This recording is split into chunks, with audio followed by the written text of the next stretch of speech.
Bonjour tout le monde, bienvenue à une autre vidéo. Alors qu'on est déjà à peu près un mois passé du repêchage 2025 de la Ligue nationale de hockey, le Canadien de Montréal ainsi que les 31 autres formations ont déjà fait leur choix, ont regarni leur banque d'espoir. Et là aujourd'hui, je vais tenter de faire mon top 10 des meilleurs espoirs du Canadien de Montréal, passant du numéro 10 jusqu'au numéro 1. Et le meilleur espoir que je juge est dans la banque du Canadien de Montréal et a le meilleur avenir avec le club à long terme. Alors d'abord et avant tout, il faut définir c'est quoi un espoir. Pour moi, un espoir, c'est un joueur qui n'a pas encore joué 25 matchs de la Ligue nationale de hockey encore. Alors 24 et moins. Et aussi, il doit être à peu près 24 ans et moins, c'est-à-dire repêché depuis 2020. Donc 2020 jusqu'à aujourd'hui. Sinon, tu n'es plus considéré un espoir. Des fois, les gardiens de but pourraient faire exception, considérant que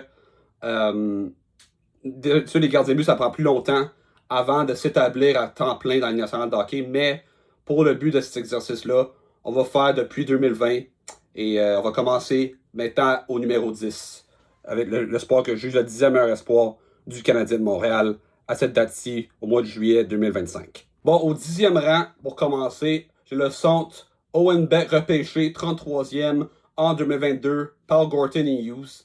Bien sûr, Beck a été un joueur quand même productif dans le junior. Il a gagné la Coupe mémoriale avec le Spirit de Saginaw l'année passée. Cette année, il a joué sa première saison professionnelle avec le Rocket de Laval. Il a quand même connu une saison productive pour un joueur de 20 ans, mais s'est retrouvé à perdre un peu sa place vers la fin de la saison, surtout quand Oliver Kapanen s'est joint au Rocket suivant l'élimination du Canadien. Kapanen a pris plus de place dans l'équipe, laissant Beck jouer sur le 3e, 4e trio.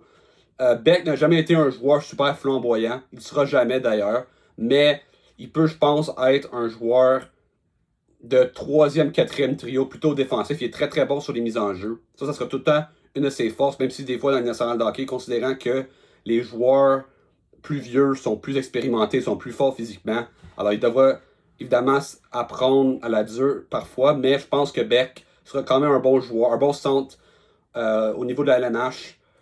Probablement sur un 3e, 4e trio à Montréal. Sinon, il sera échangé ailleurs. Mais je pense que pour un 10e meilleur espoir, considérant qu'est-ce qu'on avait il y a 5, 6, 7, 8 ans, ça aurait probablement été un top 3. Alors déjà là, ça démontre la qualité ainsi que la profondeur qu'il y a actuellement dans la banque du Canadien. Au 9e rang, j'ai celui que je parlais qui a pris la place d'Owen Beck avec le Rocket de Laval vers la fin de la saison. Oliver Kapanen, repêché en 2021 en 2e ronde par l'administration de Bergevin et Timmins. Il a été très productif dans les années dans la Liga et ainsi que la SHL. Cette année, au camp d'entraînement, il a quand même été une surprise. Il a perdu la formation après le camp d'entraînement, mais ça n'a pas duré super longtemps. On a vu que c'est un joueur quand même cérébral, mais qui manquait un peu de force physique, ainsi de créativité pour être un joueur productif immédiatement. Le Canadien a jugé que c'était mieux pour son développement d'aller retourner en Suède, considérant qu'il ne pouvait pas jouer pour le Rocket. Il y avait une clause de son contrat qui lui interdisait de jouer avec le Rocket. Ben après ça, quand sa saison en Suède s'est pris fin, c'est joué au Canadien pour les séries. Encore une fois, c'était pas super concluant. Quand le Canadien est éliminé, on l'a envoyé au Rocket, qui était très très bon. Non seulement offensivement, mais on voyait que c'était un joueur qui est un très très bon joueur de la Ligue américaine déjà. Là, la question, est-ce qu'il va être capable de percer, amener son jeu à un autre niveau pour pouvoir faire sa place à temps plein avec le Canadien? Ça reste à voir. Je pense qu'avec l'acquisition de Joe Veleno, ça va faire une place en sorte qu'il y aura probablement une compétition entre les deux. Et aussi, j'inclurais Owen Beck aussi dans ce mix-là de joueurs de centre, de profondeur qui vont se battre pour être le 4e centre du Canadien. Peut-être même le 3e si on veut garder Evan sur la 4. Alors, ça sera à suivre. Mais je pense que Kapanen a un plus haut potentiel, je pense, que Beck. Alors que Beck, je vois plus un joueur défensif, pas mal uniquement. Alors que Kapanen, peut-être, il y a un potentiel offensif un peu plus élevé qui pourrait lui permettre d'être un solide joueur de 3e trio. Je vu même Grant McCagg qui disait qu'il pense qu'il pourrait être un 2e centre. Ça, je ne suis pas encore certain de ça, mais je pense qu'il peut encore être un joueur de milieu de formation, un joueur, tu sais, à peu près, il va probablement devenir un joueur de 3e trio à long terme, probablement un centre. Probablement au centre, je pense pas que c'est vraiment le profil d'un 4e trio, à moins que tu veux ton 4e trio soit un trio plutôt défensif à la place d'être un trio d'échecs avant et de robustesse. Ensuite, au numéro 8, la licorne, le petit frère d'Arber, Florian Jacquet, que cette année a connu une éclosion surprenante avec le Rocket de Laval. Une saison de 24 buts. Je crois que c'était la meilleure production de buts marquée par un joueur recru dans l'histoire du Rocket de Laval. Bien sûr, ça fait juste quoi 7-8 ans que le Rocket existe. Mais quand même, c'est quand même impressionnant pour ce joueur-là d'accomplir ça. C'est un choix de 4e ronde en 2023 qui a été quand même critiqué dans le temps, considérant qu'on disait juste ben, ils l'ont repêché parce que c'est le frère d'Arbor Xhekaj. Mais avec le temps, il s'est développé quand même dans les Games Ontario. C'est un joueur, évidemment, qu'on connaît. C'est un, comme je dis, une licorne. C'est un joueur physique, un gros gabarit, un bon patineur. Je pense qu'il a un certain potentiel offensif. Sûrement plus un joueur de bas de formation, 3e, 4e trio, mais tout un joueur, je pense qu'il va être parfait à long terme sur une 4. Et peut-être qu'on pourrait même être tenté de muter Arbor à l'aile aussi pour faire un duo. Je pense même que Florian peut jouer au centre aussi. Alors, moi, c'est un joueur que j'aime beaucoup. Et je le mets ici parce que je pense qu'il y a quand même une certaine rareté, contrairement à Beck et Kapanen, qui, tu peux trouver des joueurs comme ça assez facilement à travers la ligue. Avec Florian, tu peux pas trouver un joueur comme ça facilement. Quand tu as un joueur comme ça, tu ne l'échanges pas. Et le Canadien, je pense, a tout un joueur ici avec Florian, même si encore une fois son plafond reste à voir et quand même, je pense, limité, mais va être un joueur efficace et un joueur important à l'avenir, considérant son rôle que je pense qu'il va avoir, c'est-à-dire de bonne formation. Ensuite, au numéro 7, un joueur qui vient tout juste d'être repêché ici en 2025 par le Canadien en 4e ronde, le petit attaquant LJ Mooney. Un joueur qui a été quand même super productif dans le programme, pas le programme universitaire, mais le programme de développement américain. Mais c'est un petit joueur juste de 5 pieds 7. Alors, bien sûr, des joueurs comme ça, ça glisse d'habitude malheureusement. C'est un joueur qui, selon plusieurs, disent que il a c'est un talent de première ronde. Alors, pour le Canadien, de le repêcher en 4e ronde, c'est un choix intéressant. C'est un choix quand même, je dirais pas risqué, parce que rendu là, tu lances des dards et tu espères trouver un joueur qui va connaître une belle carrière. Mooney, c'est non seulement un petit joueur de talent, mais c'est un joueur compétitif qui n'a pas peur d'aller dans les coins, frapper. Je ne sais pas vraiment encore qu'est-ce qu'il va devenir. Je peux pas vraiment trouver des comparables. Parce que oui, tu pourrais dire à 5 pieds 7, tu peux dire Cole Caulfield, surtout un 5 pieds 7 que du talent. C'est pas tout à fait le même genre de joueur. C'est plus un fabricant de jeu qu'un sniper. Mais je pense peut-être Mooney. Dans le pire des cas, il peut être utilisé comme une valeur marchande pour aller chercher un joueur un peu plus gros. Parce que le Canadien, c'est déjà une équipe pas de super. Il faudrait plus grossir l'équipe. Alors Mooney peut être sacrifié. Mais s'il devient un joueur super compétitif puis qui donne un effort supérieur à la plupart des plus gros gabarits à long terme, il pourrait être un joueur efficace sur une 3e ligne. Puis dans le meilleur des cas, un joueur top 6 qui produit. On a déjà vu des joueurs comme ça glisser par le passé qui ont connu des super belles carrières. Je pense notamment à Braden Point.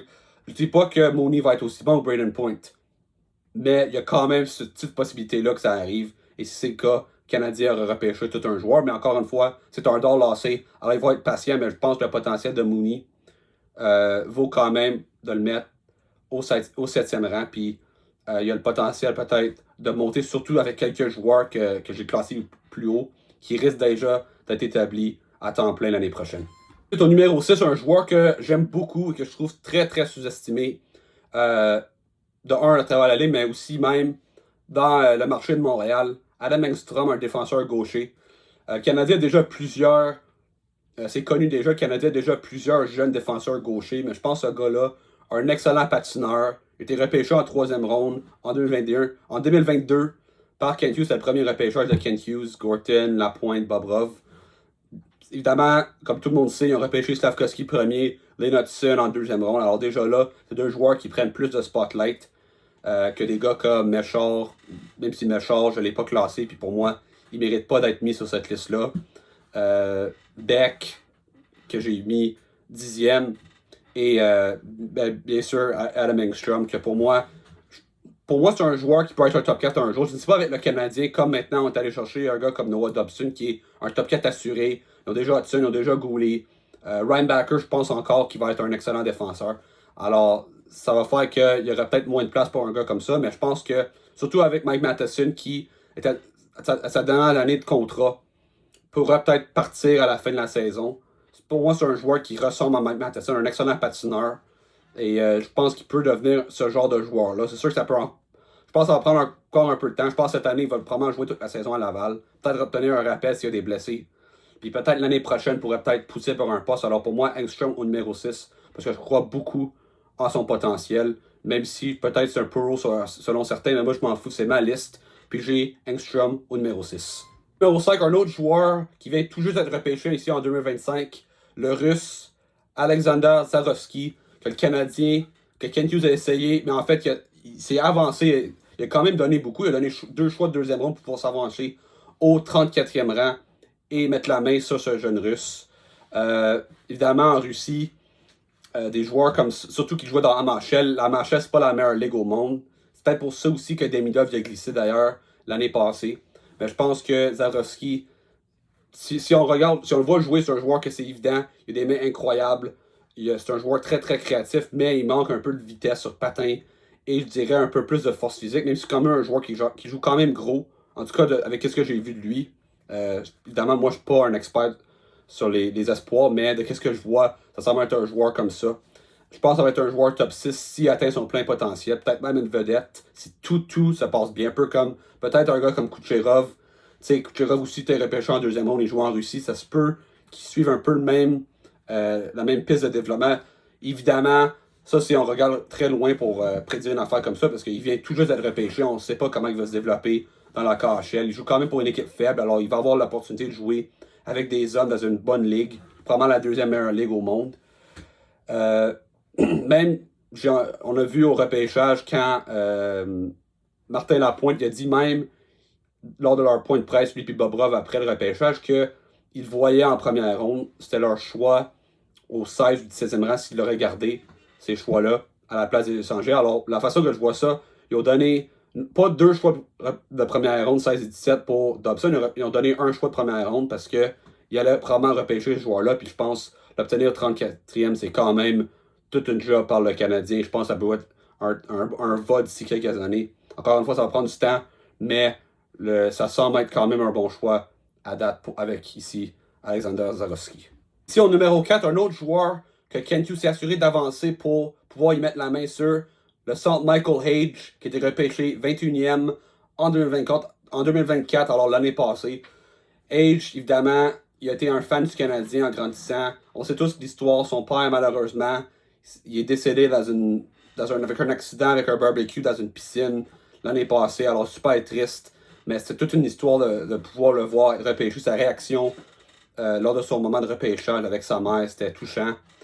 Age, cette année, mais ils l'ont pas juste repêché à cause de la belle histoire. C'est tout un joueur de hockey. Il a dominé la NCAA cette année avec l'Université de Michigan. Il était au-dessus d'un point par match. C'est un joueur qui est très très rapide, des mains extraordinaires, un très bon fabricant de jeu, un bon lancer. Il a tous les outils pour pouvoir être un joueur productif dans l'Union nationale de hockey. Pour moi, je le vois comme étant un joueur top 6. Plusieurs personnes pensent aussi qu'il va devenir le deuxième centre du Canadien derrière Nick Suzuki d'ici 3, 4, 5 ans. Moi, personnellement, ça reste encore à voir, à déterminer. Les outils sont tous là pour pouvoir devenir ce joueur-là. Mais c'est pas comme si c'était un joueur qui est assuré de jouer au centre, considérant qu'il reste encore du travail à peaufiner, surtout en défensive. Mais un joueur comme ça, on a vu des joueurs qui ont été repêchés en tant que centre, qui sont plutôt développés en allié, des Jordan Kyrou, des Matt Barzal. Moi, j'ai l'impression qu'il pourrait devenir ce genre de joueur-là. Et ce serait pas un mauvais scénario non plus quand même, parce que ça donne un autre joueur top 6 qui est capable quand même de jouer au centre si besoin. Alors pour Hage au 21e rang, un très bon espoir que je pouvais peut-être même considérer le mettre plus haut. Mais je pense au numéro 4, c'est quand même un bon placement. Pour moi, le top 4 est pas mal. Pour moi, une fois rendu dans le top 4, c'est pas mal cette catégorie-là d'espoir, les tops. Mais tu pourras encore les inverser, surtout 2, 3, 4. Tu pourrais les inverser. Mais j'ai mis Michael Hage au numéro 4 de ce classement. Ensuite, au 3e rang, le premier gardien et le seul sur cette liste, Jacob Fowler, repêché en 3e ronde en 2023. Jacob Fowler, c'est simple, c'est un gagnant. Il gagne partout où il joue, il domine chaque niveau. Il a été dominant dans le USHL après avoir été passé par tout le monde. Personne ne l'a repêché, pris une chance sur lui. Il a prouvé tout le monde qu'il avait tort. Il a connu toute une saison là-bas. Il a été le meilleur gardien dans cette ligue-là. Il a gagné le championnat. Il s'est fait repêcher par le Canadien. Et, et les dernières années, avec Boston College, un des meilleurs gardiens du niveau universitaire américain. Cette année, il aurait probablement dû gagner le gardien de l'année, mais il y avait comme un gardien un peu plus vieux qui l'a gagné. Il s'est amené avec le Rocket de Laval à la fin de sa saison après l'élimination de son équipe collégiale. Il était quand même très très bon pour un gardien recru, jouant pour une équipe qui avait des aspirations pour gagner la Coupe Calder. Quand Montembeault s'est blessé avec le Canadien, puis on a dû, tu sais, puis Dobech est devenu numéro 1, puis là ensuite on a dû rappeler Caden Primo. Fowler a joué plusieurs matchs en série avec le Rocket. Il a pu battre les Cleveland, les Monsters de Cleveland. Ensuite, il y a eu une rotation avec Primo qui était, il faut se rappeler, fumant toute la saison avec le Rocket. C'est probablement le meilleur gardien de l'américaine pendant ce temps qu'il était là. Puis Pascal Besser a quand même décidé. Je pense même que c'était probablement la décision de Kent Hughes et Gorton. Mais ils ont quand même fait une rotation avec Primo. Puis il a quand même très bien figuré. Il y a eu quelques moins bons moments avec le Rocket, dont lors du match qui ont été éliminés par les Checkers de Charlotte en demi-finale, où il s'est sorti du but. Il y avait comme un défenseur, il me semble que c'est Hayes ou quelque chose, mais manque de communication, ça a coûté. Évidemment, ça c'est un but un peu malchanceux qui fait mal, mais Fowler en général a très bien figuré. Moi, je pense que c'est un gardien qui a le profil, non seulement physique, mais mental pour pouvoir devenir non seulement un bon gardien national de hockey, mais un numéro 1 et un numéro 1 solide avec le Canadien à long terme.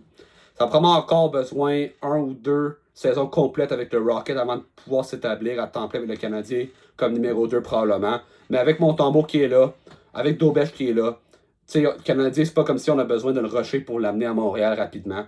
Alors on peut lui permettre de lui donner du temps à Laval pour se développer, s'améliorer, dominer, puis y arriver quand il va être prêt. Puis je pense que Fowler sera tout un gardien de but dans quelques années. Puis pour moi, le Canadien a tout le temps eu des gardiens extraordinaires. Vézina, Ainsworth, Plante, Ken Dryden, Patrick Roy, José Théodore, Carey Price. Montembeault, c'est un bon gardien. Puis là, tu auras Jacob Fowler. Alors encore une fois, un gardien de premier plan avec le Canadien. Puis je pense que c'est ça qui va devenir le gardien Jacob Fowler. Au numéro 2, un joueur un peu controversé par certains dans le marché montréalais, que ce soit des partisans, des journalistes, des experts. David Reinbacher, repêché 5e au total en 2023. Évidemment, tout le monde, c'était Michkov que la plupart des gens voulaient. Avec du recul, on comprend que Michkov semblerait pas qu'il voulait jouer pour le Canadien. Il n'allait pas prendre un joueur, surtout qu'avec son contrat dans KHL, il aurait probablement jamais venu à Montréal. Il voulait jouer à Philadelphie, puis c'est sa décision à la fin de la journée. Canadiens, ils ont pris Reinbacher. Puis aussi, Michkov aussi avait des problèmes d'attitude aussi, supposément. Les Canadiens n'aimaient pas ça. Alors, ils ont pris Reinbacher qui, contrairement à Michkov, un joueur un peu plus humble, un joueur, évidemment, un défenseur droitier que le Canadien, dans ce temps-là, il n'y avait pas. C'est pas mal juste Logan Mailloux qui avait. Reinbacher, puis on sait tous, Logan Mailloux vient d'être échangé aux Blues contre Zachary Bolduc. Alors, si le Canadien n'aurait pas repêché Reinbacher, puis il n'aurait pas été cherché Noah Dobson, on n'aurait aucun défenseur droitier dans l'équipe. Alors, pour moi, Reinbacher, évidemment, malheureusement, il y a eu des blessures aux genoux qui l'ont vraiment affecté son développement. Dont cette année, quand il s'est blessé dans un match préparatoire contre les Maple Leafs. Il a manqué une bonne partie de la saison. Il est arrivé à peu près à un mois des séries, puis même, il a dû manquer quelques matchs parce que son genou n'était pas à 100%.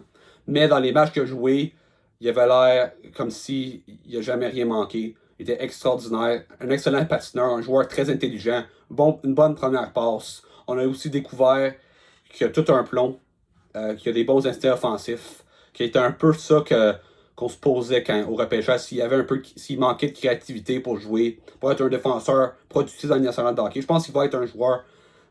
Maintenant, avec Dobson à Montréal, peut-être pas un défenseur de première paire, mais certainement un top 4. Puis je pense qu'il sera le partenaire à long terme de Lane Hutson, considérant le style de jeu complémentaire au jeu d'Hutson. Hutson, c'est un défenseur offensif, élite, mais qui est plus petit. Même si Hutson, c'est pas un défenseur qui est mauvais défensivement, il est loin de là. Reinbacher, un plus gros gabarit, un excellent patineur. Ça pourrait être un excellent partenaire pour Hutson. Alors, Reinbacher au numéro 2. Tu pourrais peut-être, si tu voulais, Tu pouvais mettre peut-être Fowler ou peut-être même Michael Hedge en avant, mais je crois encore à Linebacker. Puis je vais juste croiser les doigts, par exemple, qu'il sera en santé pour le reste de sa carrière parce que s'il reste en santé, il sera tout un défenseur. Puis je pense que le Canadien aura raison de l'avoir pris au 5e rang en 2023. Et ensuite, au numéro 1, sans surprise, Ivan Demidov, repêché 5e au total en 2024. Il n'y a pas grand-chose à dire sur ce joueur-là. La seule affaire que je peux dire, ça va être une superstar. Écoute, le gars repêché de 1/5e, il a probablement glissé à cause du fait que c'était un Russe, qu'on l'avait pas trop vu jouer, alors que Bobrov a des connexions en Russie. Le Canadien l'aimait énormément. Ils l'ont pris. C'est un joueur qui, tu sais, il a tous les outils pour devenir un joueur offensif de premier plan. C'est un bon patineur, c'est un joueur très agile sur patin. Il a des mains extraordinaires. Il a un sens de hockey élite. C'est un excellent fabricant de jeu. Il a un bon lancer. Écoute, ça sera tout un joueur de hockey. Je te le dis, je l'ai vu jouer en personne son premier match avec le Canadien à Montréal contre les Blackhawks. Un but, une passe. Spectaculaire. C'est le meilleur joueur sur la glace des deux bords. Bien sûr, Chicago, c'est pas une bonne équipe. Alors, tu sais. Mais pour moi, je l'ai trouvé meilleur que Bédard. Je pense que, considérant c'est un joueur qui est un peu plus grand, un peu plus fort physiquement, malgré le fait qu'il est un an plus jeune que Bédard. Je pense que Demidov, je pense qu'il a le potentiel d'être peut-être pas le meilleur joueur de la ligue parce que tu sais, t'as McDavid actuellement, mais un top 5 facile, un joueur qui va faire minimum 100 points par année. Je pense, puis tu sais, être un joueur de 120, 130, 140 points si tout va bien, surtout avec le Canadien qui s'améliore, tu sais, qui va commencer à aspirer à la Coupe Stanley. Si Demidov a ces opportunités-là, il va faire des points. Cette année, je pense que il va gagner le Calder. C'est le meilleur talent ici. Il va jouer sur le top 6, il va jouer sur le premier powerplay. On l'a vu en série. C'est un gars, tu sais, il y a eu quelques moments un peu plus difficiles considérant qu'il jouait contre une équipe comme Washington qui était plus gros, qui était plus physique, qui avait moins d'espace sur la glace. Mais il ne faut pas oublier aussi que le Canadien, ils l'ont pas super bien entouré. Il n'y avait pas de centre de deuxième trio avec qui il pouvait jouer. Alors, il s'est quand même bien sorti. Puis on l'a vu en avantage numérique quand on a sorti de l'année de l'alignement, puis on a mis Demida sur la première vague. C'est un joueur spécial. Je pense qu'il va être un gars, je vais être bien honnête, il va faire au moins 70 points cette année. Il pourrait peut-être faire 80, je ne serais pas tant surpris que ça. Puis ça va être une superstar. Et c'est pas mal tout que j'ai à dire sur lui.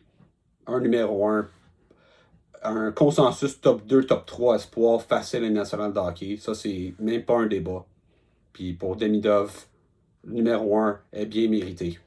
Quelques mentions honorables chez les attaquants, défenseurs et gardiens. On va commencer avec les attaquants. Aiden Papanakis, que tu es repêché cette année en 4e ronde par le Canadien. Le Canadien, encore une fois, s'est avancé pour pouvoir le repêcher. C'est un gros joueur de centre droitier. Pourrait peut-être être un joueur de 3e, 4e trio en long terme, mais quand même un joueur intéressant. Tyler Thorpe, un joueur repêché en 5e ronde en 2024. Un autre gros joueur. Lui, puis Papanakis, Florian Jacquet, ça pourrait former tout un bottom 6 physique. Alors, mais tu sais, encore une fois, c'est un joueur long shot quand même. Vincent Rohrer, qui était repêché en 2022, joué quelques années en Suisse ces dernières années. Il va probablement jouer cette année pour le Rocket. On pourra vraiment voir de quoi qui est fait, si c'est un joueur national ou non. Mais je pense qu'il pourrait peut-être être un joueur d'énergie sur un 3e, 4e trio. Luke Tuck, cette année, a joué sa première saison professionnelle avec le Rocket. C'est un joueur qui va être un joueur de 4e trio probablement au mieux, mais un joueur physique intimidant. Ou au pire, il va être un joueur qui va permettre au Rocket d'être une équipe quand même intimidante, surtout quand il va prendre plus de force physique, parce que c'est quand même un joueur qui n'est pas super vieux. Sean Farrell, je l'ai quand même considéré ici. C'est sûr que c'est un plus petit joueur, mais il ne faut pas oublier qu'il y a quelques années, on le voyait comme étant un des top espoirs. C'est sûr que le Canadien, dans le temps, n'avait pas une très bonne banque d'espoir, surtout chez les attaquants. Mais Farrell, il a quand même démontré quelque chose à la fin de la saison qui pourrait peut-être lui permettre de devenir, peut-être pas avec le Canadien, mais au moins ailleurs, un joueur régulier. Philippe Méchard, je l'ai mis pareil, considérant que c'est un choix de première rôle, mais pour moi, j'ai pas trop d'espoir avec lui. Il a peut-être même pas un régulier avec le Rocket cette année. Puis je suis même pas sûr encore l'année prochaine. Je comprends vraiment pas le choix que le Canadien a fait dans le temps. Alors que le Canadien manquait cruellement des défenseurs droitiers. Puis il y avait des gars comme Maverick Lamoureux, Tristan Luneau, qui étaient des Québécois en plus, qui étaient encore disponibles. On a pris Méchard, puis on a passé aussi sur Yuri Kulich, qui était choisi, je pense, deux rangs après, qui est un joueur régulier à Buffalo. Jared Davidson, un joueur qui j'aime quand même. Pas un haut plafond, mais pour un choix de lointain, qui était, je pense, un overager aussi. Il a quand même une belle saison et cette année avec Laval, il a marqué, je pense, 20 buts. Il pourrait peut-être être un joueur d'énergie aussi. Puis Joshua Roy, je l'ai mis aussi. Il y a un an, il aurait été facilement dans mon top 10. J'ai pas aimé ce que j'ai vu, mais pas du tout cette année. Au camp d'entraînement, comme si on l'avait. On l'a traité comme s'il avait gagné sa place déjà. Puis il a pris ça un peu à la légère, je pense. Il a perdu sa place. Il y a eu quelques rappels cette année avec le Canadien. Il est quand même déçu. Il n'a pas connu une saison dominante non plus à Laval. Lui, c'est vraiment une saison déterminante pour déterminer son avenir avec le Canadien, mais je pense quand même qu'il est un joueur national, probablement un joueur de milieu de formation. Ensuite, chez les défenseurs, Bryce Pickford, qui ont repêché cette année, je pense en troisième ou quatrième round. Moi, je pense que c'est un joueur intéressant, un droitier, un overager, mais il jouait quand même sur une bonne équipe. Il a eu plus d'opportunités cette année. Il a quand même marqué beaucoup de buts. Il a tout un lancé. Pourrait peut-être devenir un solide joueur de troisième paire, peut-être. Bogdan Kunishkov, il a prolongé encore une année avec la KHL. Et il va pouvoir se développer. Il est venu pratiquer avec le Canadien, il est venu au camp de développement, alors ça démontre quand même qu'il y a un intérêt pour lui de peut-être jouer dans le national de hockey. Probablement un autre joueur comme Pickford, plus un défenseur de troisième paire, mais c'est un autre droitier. Puis Owen Protz, un joueur qui a repêché l'année passée, un gros défenseur physique intimidant. Peut-être pourrait, si on décide de changer un gars comme Jacky, Protz pourrait peut-être être un remplaçant pour lui dans quelques années. Il va jouer cette année dans OHL. Probablement l'année prochaine, il va faire le saut chez les pros. Et chez les gardiens, j'en ai ciblé trois. Jacob Dobech, qui il aurait été considéré pour cette liste, c'était probablement le 11e joueur que j'aurais classé. C'est juste que le Canadien a tellement de profondeur dans leur banque d'espoir que j'ai mis Dobech dans les mentions honorables, mais montrer des belles choses le Canadien. Il pourrait peut-être devenir un bon gardien de tandem, un hub, un B. Evgeny Volokin et Arseny Radkov, deux gardiens russes qui ont été repêchés tardivement dans les dernières années. Peut-être, des Russes, des gardiens de but de Russes qui jouent dans la MHL, c'est dur à évaluer. Mais Radkov, cette année, va aller jouer avec l'Armada de Blainville, Boisbriand. Alors, on pourrait le voir plus à l'œuvre cette année et le voir développer. Alors, je pense que le Canadien a quand même pris une chance avec des gardiens russes. Puis on ne sait jamais, on s'est déjà vu les gardiens russes qui ont été choisis plus tardivement, qui sont devenus quand même bons. Je pense à Sorokin, je pense à Shesterkin, entre autres. Alors, quand même, Canadiens, malgré qu'ils ont un bon top 10, ils ont encore beaucoup de profondeur dans leur banque. Puis ça va permettre aux Canadiens, dans quelques années, quand leurs jeunes vont être payés cher, puis ils vont devoir perdre un peu de profondeur, mais il y auront des joueurs qui vont être sur des contrats d'entrée, qui vont venir et vont combler des places. Mais le Canadien peut aussi te permettre de les garder en américaine pour les permettre de se développer. Pour que quand ils vont être à venir remplacer un vétéran, mais ils vont être prêts et non rushés comme le Canadien a fait plusieurs fois dans les dernières années parce qu'on n'avait personne, non seulement dans les américaines, mais aussi dans les nationales de hockey. Alors ça met fin à cette vidéo. Laissez-moi savoir par commentaire. Est-ce que vous êtes d'accord avec cette liste? Quels joueurs sont classés trop haut? Quels joueurs sont classés trop bas? Est-ce qu'il y a des joueurs que vous aurez aimé que je mette à la place de certains joueurs? Laissez-moi savoir aussi ça par commentaire. N'oubliez pas de vous liker et de vous abonner à ma chaîne YouTube. Et on se voit à une autre vidéo. Ciao!